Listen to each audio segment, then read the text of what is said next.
Lagay tayo mantika. Umabo. Natin itong luya. Para tanggal umay. YouTube naman. Ang bawang.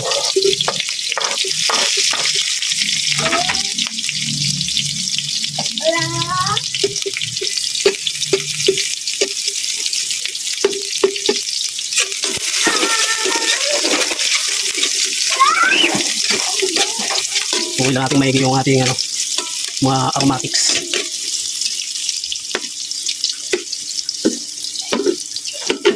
Ngayon ay January 10. Maraming tao sa palengke gawa ng araw ng Sabado. Guys, mabilis ang luto lang.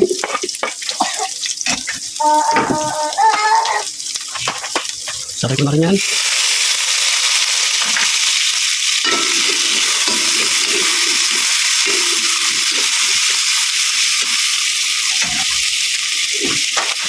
Lagay tayo paminta.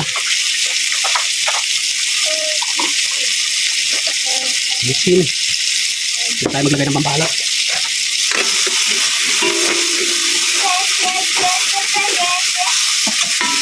Yan lang, simple.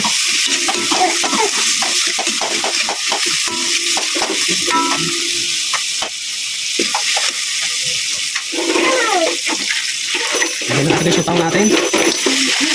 Hindi ko nadudurugin yung ating kamatis. At masarap yung hindi durug. Kukulay na rin yan. Ang tahong ay 80 ang kalahati. Plus 20 pesos na kamatis. 10 pesos na luya.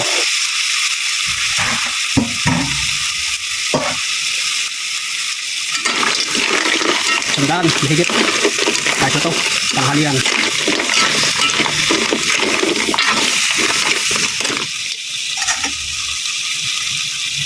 Ayan sabaw guys.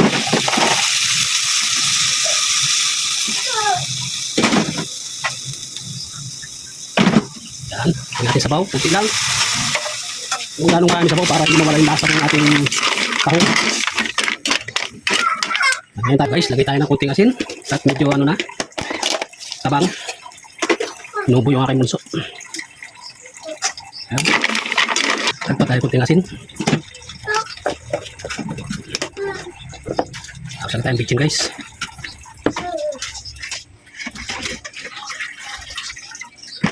Lagay ko na itong ating alugbate at magbumuka yung ating tahong. Luto na yan. Ayan. Ayan, simple.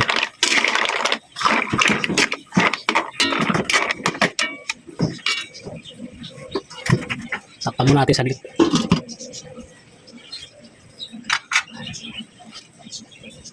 Okay guys, check natin. Luto na to. Bumuka na.